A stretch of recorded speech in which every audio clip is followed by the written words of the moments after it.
God is not an author of confusion. He does something for a reason, and whatever is limiting you is your doubt. He never disappoints when you heed to His words. And that's why He's above all forces.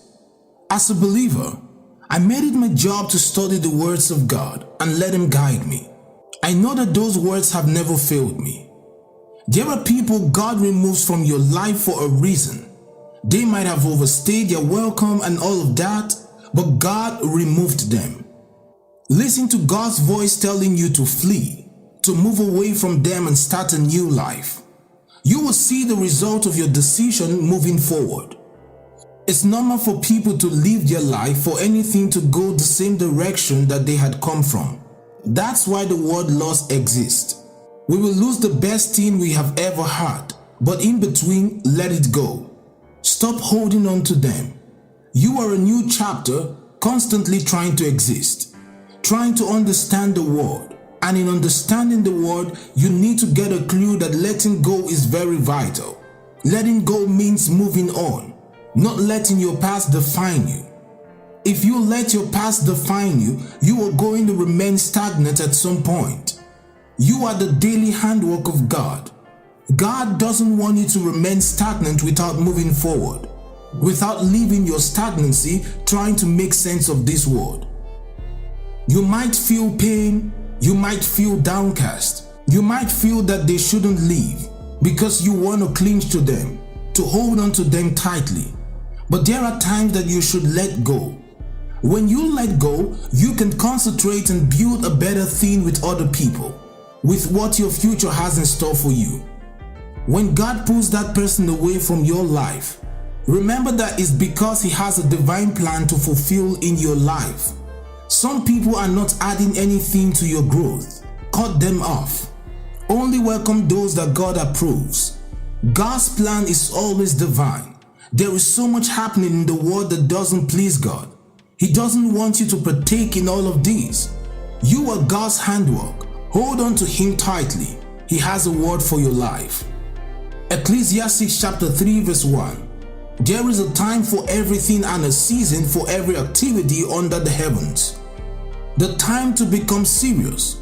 You need to be serious, and there will be a time to be playful and nonchalant.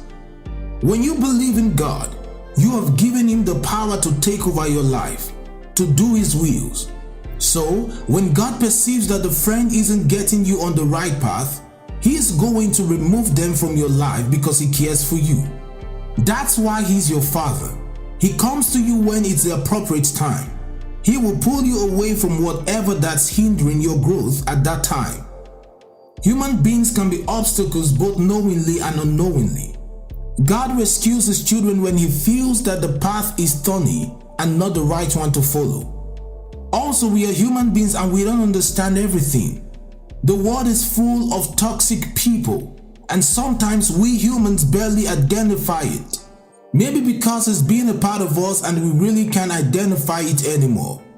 God is always ready to help you get rid of toxicity. And when God removes a toxic person in your life, let him go. There are always clear events to identify those things. You don't see the hearts of others. God does, and He is aware that the heart of man is toxic. The world is saturated with so many toxic things and people. We are above every other thing God created. We are God's favorite creation. That's why He understands us and cares for us. Don't be a stubborn child. Listen to His voice. Let the voice speak into your life. He gave us free will to act on. That's to believe.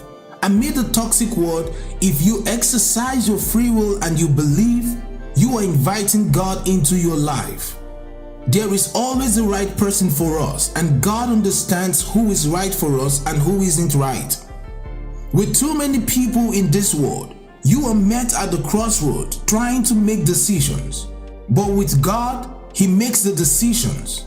Hanging out with the wrong people means so much in your life, so much pulling down and staying in one place. When you are stuck at a place, then nothing changes. Nothing really happens. You are not moving. God will always remove someone who is not sure is right for you. Don't doubt His judgment. because it's final. Be able to interpret God's work in your life, and that will get you on the right track. Currently in this world, there are lots of people's worship. God doesn't approve of that. He is a jealous God. God can remove someone in your life because He noticed you have been dependent on that person instead of God. And when God does it, do not question Him. Let go of that person so you can prioritize God and your life better. It will help you to see clearly. There is a thin line between adoring someone and worshiping them. Don't cross that line. God is the only one deserving of worship. As stated, He is a jealous God, and that's very valid. The Bible tells us in Exodus chapter 3 verse 14, "For you shall not worship any other God, for the God whose name is jealous is a jealous God." God can remove someone from your life because you worshipped them. And when He does, you have to let them go because He's building you to prioritize Him and Him alone. No one deserves the praise meant for God. If you don't let Him go, then you are planning your own downfall. You are making your bed so you will falter. Don't be that person who plots your own downfall. God doesn't decide oblivion. He assesses everything before arriving at His decision. And when God removes someone from your life, it's not the end of the world for you. Look ahead for the positive part for you. He's planning something huge and positive for you. Always positivity and good life exist in every angle. Understand that in life, when something goes, something else comes in. Understand that this is the principle in life, and it happens every time and anywhere.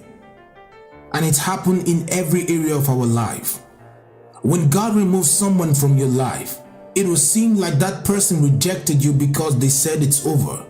You are going to be hurt, but don't make it the whole of your life. Don't let the hurt consume you. Forget about all that you've done for them.